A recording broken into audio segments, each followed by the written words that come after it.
Matapos yung gawin ni Sed, unti-unti nang naglalaho ang katawan ng demonyo na para bang isang usok na napakaitim. At dahil doon, nagawa niyang talunin ang demonyong kanyang nakatunggali sa kanyang pagsubok. Nabaling naman agad ang kanyang atensyon nang magwika ang punong maestro ng mga kabagis. Umpisahan ng paganahin ang ating mga imahinasyon.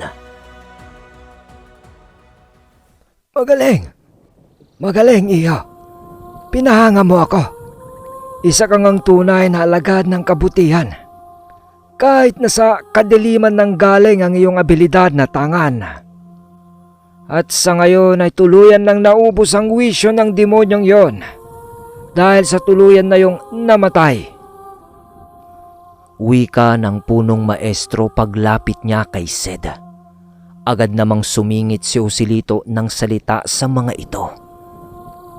Iho, alam mo ba, habang pinagmamasdan kitang lumalaban, nakikita ko mula sa iyo ang isang kaibigan ko na minsan ko nang nakasama sa maraming pagkikipaglaban, ang iyong ama. Singit na wika naman ni Joselito paglapit niya din kay Sed. Agad din naman siyang binati noon ni Jacob ng nakangiti dahil sa nagawa niyang lampasan ang pagsubok na yon. Ayon kasi kay Jacob, marami nang sumalang sa pagsubok na yon. Mga antingero ang iba at ang iba ay mga kagaya niya ring aswang na gustong magbago. Ngunit sa kasawiang palad ay nabigo ang mga yun na lampasan ang pagsubok na yon ng punong maestro. At nagiging pagkain lamang ang mga kaluluwa ng mga ito para sa demonyo. At tanging si Sed pa lang ang nakagawa ng bagay na yun. Kaya naman, labis na lamang ang paghanga sa kanya ng mga antingerong naroon sa lugar na nanood sa kanyang laban. Ilang minuto pa ang lumipas. Hinawakan naman si Sed ni Ginoong Mirno at sinabing lumuhod sa kanyang harapan at simulan na nito ang pagbasbas kay Sed. Masayang masaya naman nun si Jacob para sa kanyang kaibigan. Itinapat ni Ginoong Mirno ang kanyang palad sa ulunan ni Sed habang hawak-hawak ang isang libreta na naglalaman ng mga salita ng Panginoon. Sa ngalan ng Diyos Amang makapangyarihan sa lahat, ikaw, Iho, ay aking binabasbasan upang linisin ang iyong kaluluwa at kalooban. Naway gabayan ka ng puong may kapal at sana huwag mo siyang bibiguin bilang kanyang tagapaglingkod. Halos tumagal ng ilang oras ang ginawang pagbasbas kay Sed ng punong maestro. Halos inabutan na sila noon ng init ng araw sa tuktok ng burol.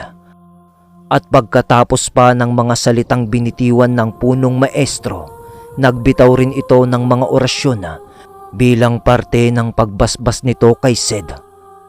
At pagkatapos nun, pinanatili naman si Sed noon ng punong maestro sa tuktok ng burol. Habang ito ay nakaluhod, magkadikit ang mga palad at nakapikit. Ginawa yun ni Sed hanggang sa abutin na siya ng buong araw sa tuktok ng burol, alinsunod sa utos ng punong maestro. Ginawa niya ang mga bagay na yun upang manalangin sa Panginoon at upang mas mapagtibay pa niya ang ugnayan sa Diyos Amang may kapangyarihan. Pagsapit ng kinahapunan, pinuntahan siya ni Jacob sa tuktok ng burol upang sunduin at sabihin na tapos na ang araw ng pagbasbas kay Jacob. Nang makalapit na si Jacob kay Sed, agad din naman itong tumayo sa kanyang kinaluluhuran. Bakas na bakas ni Jacob mula kay Sed ang labis na pagkagutom at pagod dahil maghapon itong nakabilad sa araw nang hindi pa kumakain. Pero ganun pa man, labis-labis naman ang sayang kanyang naramdaman para sa kanyang kaibigan. dahil sa nasa ilalim na ito ng kapangyarihan ng may lalang ng lahat. Masaya niya itong binati sa kanyang tagumpay na natamasa. Pagkatapos ng kanilang mga pag-uusap, kaagad na din silang bumaba ng burol na yon at agad na nagtungo sa kubo ng punong maestro. Pagdating nila dito, laking gulat naman ni Sed dahil sa maraming pagkain na ang nakahain sa lamesa. Kaya naman di na mapigilan ang matakam sa mga pagkain yon, dala ng kanyang gutom na nararamdaman. Sige, iho. Kumain ka. Para sa iyo ang lahat ng yan. Alam kong gutom ka dahil maghapon kang walang kain. Wika ng punong maestro. Dala naman ng pagkagutom, kaagad naman niyang nilantakan ang pagkain na nasa hapagkainan. Pero bago yon, nagpasalamat muna siya sa itaas. Kayo ho, punong maestro. Pre, Ginoong Joselito, mga Ginoo, kain na rin po kayo. Mas masaya pong kumain kapag marami at sabay-sabay tayo. Wika ni Sed sa kanyang mga kasama. At dahil doon, masaya na lang sinaluhan si Sed sa kanyang pagkain.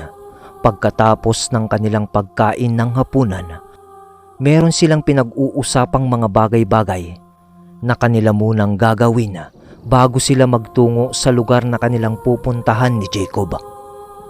Pinag-uusapan nila noon ang mga namamayagpag na kulto sa kabilang ibayo ng isla ng Guimaras. Ayon sa punong maestro at sa mga iilang mga kasama nito, kabilang na sina Joselito at ang kambal, nalubhang makapangyarihan ang mga kultong yun dahil sa naninilbihan sila sa isang dyablo na may kakayahang bigyan ng nag-uumapaw daw na yaman ang isang taong natitipuhan nito. At ginagamit naman ng mga kultong yun ang pera upang akitin ang mga taong naghahangad ng yaman. Ginagawa nila ang mga pamamaraang yun upang makapambiktima sila ng mga tao na kanila namang inaalay sa kanilang Panginoong pinagsisilbihan. May tangan din ang mga yun na malalalim na karunungan na siya namang nagpapahirap sa kung sino man ang nagtatangkang kalabanin ang mga ito. At kahit sila noon ay aminado na nahihirapan silang puksain ang mga ito dahil sa dilang nagmula ang mga kaalaman ng mga ito sa dyablo. May mga kasangga din umano ang mga yun na mga itim na mga engkanto. At ang pinakapinuno naman ng mga kultong yon ay nagtatangan ng trispikong dignum na labis na mapanganib, lalo na at nasa panig ng kaliwa ang nagtatangan nito. Dagdag pa ng punong maestro, ang trispikong dignum ay may kakayahang bigyan ng di pangkaraniwang abilidad ang nagtatangan nito. Matinding kabal ang maibibigay nito. Di rin tinatablan ng bala ang may tangan nun. Subalit ang mga abilidad na yon ay may kaakibat din na mga dasal o orasyon. Kaya din nitong bigyan ng pambihirang lakas ang may tangan nito, maging ang pisikal o espiritual. Matapos namang magkwento ng matanda, kaagad namang napatanong si Sed ukol sa kung ano ang ibig sabihin ng punong maestro. Dahil alam niya sa sarili niya, may ibig sabihin ito kung bakit niya ito sinasabi habang nandoon sa kanilang lugar. Nais ko sanang wakasan ang pag-iral ng kultong yon dahil sa marami na itong nabibiktima at lubhanang nakakaperwisyo sa mga pamilya na taong binibiktima ng mga ito. Wala kasing pinipili ang mga yun Maging bata man o matanda ay kanilang kinukuha upang ialay. Tugon na wika ng punong maestro kay Sed. Kung ganun ho ba, may magagawa ho ba tayo upang pigilan ang mga yon sa kanilang mga ginagawang pamimirwisyo? Balik na tugon naman dito ni Sed. Meron, iho. Kung talagang buo ang dedikasyon mong makalingkod sa Panginoon, ay meron tayong magagawa. Tugon naman ng kanyang punong maestro. Inilahad ng punong maestro ang plano na kanyang naisip upang mapasok ang kuta ng mga kultong yon. Magpapanggap si Sed na kasapi ng mga yon upang malaman nila ang bawat sulok ng kuta ng mga kulto. Aalamin din nila ang bawat pasukan at labasan sa lugar upang sa kahit papano kung malagay man sila sa alanganin ay alam nila kung saan sila dadaan kung sakaling mapasok na sila sa lungga ng mga ito. Wala naman noong nagawa si Sed kundi ang sumang-ayon sa nais ng mga kasama niya. Dahil sa tanging yun lamang ang magagawa niya upang makatulong sa mga ito at upang mas mapatunayan pa niya ang kanyang sarili sa mga yun. Matapos ng kanilang mga naging pag-uusap, agad na din naman sila noong nagpahinga. Pero bago pa man makapasok si Sed noon sa kanyang silid, tinawag naman siya ni Jacob upang kausapin. Pre, sigurado ka na ba sa iyong gagawin? Masyadong delikado yun, pre. Wika ni Jacob kay Sed paglapit sa kanya nito. Ito lang ang tanging magagawa ko, pre, upang makatulong sa inyo. Alam kong magtatagumpay tayo. Dahil di lang naman ako ang tutungo sa lugar na yon. Dahil kasama ko kayong lahat sa misyong ito. Nang marinig naman ni Jacob ang mga sinabi ni Sed, wala naman na siyang nasabi, kundi ang palalahanan itong mag-ingat sa kanilang gagawing misyon. Pinagplanuhan nila noon na sa susunod na linggo nila tutunguhin ang lugar kung saan namumugad ang mga kultong iyon. Matapos ng kanilang pag-uusap, napagpasyahan naman nilang magkakaibigan na matulog na dahil sa lumalalim na ang gabi. Pagpasok nila ng silid ni Sed, agad din naman sila noong nahiga at kaagaran ding nakatulog. Kinaumagahan, maaga pa sila noong nagising. Agad din naman sila noong nagtimpla ng kape upang mainitan ang kanilang mga sikmura. Bawat araw na dumaan, maigi naman silang naghahanda para sa misyong kanilang gagawin. Lumipas ang mga araw at sumapit na ang nakatakdang araw ng kanilang pagtungo sa ibayong baryo ng Gimaras. Nasa 10 sila noong magkakasama. Kabilang na si Jacob, Ginoong Mirno, si Joselito at iba pang mga antingero na naroon sa lugar. At syempre, si Sed na magsisilbing mata nila sa loob ng kuta ng mga kulto.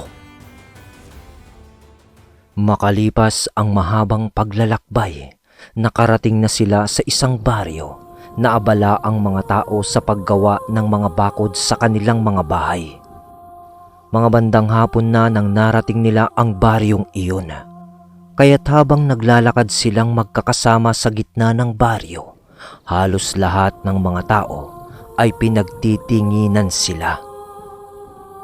Nang mga sandali naman na ito, ay nagpanggap sila bilang mga normal na mga tao upang di sila masyadong paghinalaan ng mga nakakakita sa kanila. Patuloy lang sila sa paglalakad hanggang sa merong isang matandang lalaki ang lumapit sa kanila at kaagad silang kinausap nito. Mga kaibigan, anong sadya nyo sa aming lugar? At napadpad kayo sa aming baryo? Bungad na wika ng matanda paglapit nito sa kanila. Bilang matanda sa kanilang grupo, si Ginoong Mirno ang tumugon sa tanong nito. Wala namang kaibigan. Napadaan lang kami.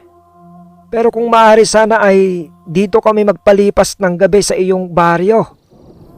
Sagot nito sa tanong ng lalaki. Kailangan lang namin ng matutuluyan habang di pa sisikat ang umaga. Nang marinig naman ng matanda ang sinabi ni Ginoong Mirno, kaagad naman silang inaya nito at itinuro ang isang kamalig na kanyang pagmamay-ari at dun sila nito pinatuloy. Laking pasasalamat naman nila dito kasi kahit papano ay di sila nito tinanggihan sa kanilang nais. Agad din naman silang pumasok sa kamalig upang makapagpahinga. Ayon din kasi sa matanda na delikado ang maabutan sila ng mga nakatalukbong na grupo. Dahil sa kinukuha ng mga yun ang bawat tao na naaabutan nila sa daan.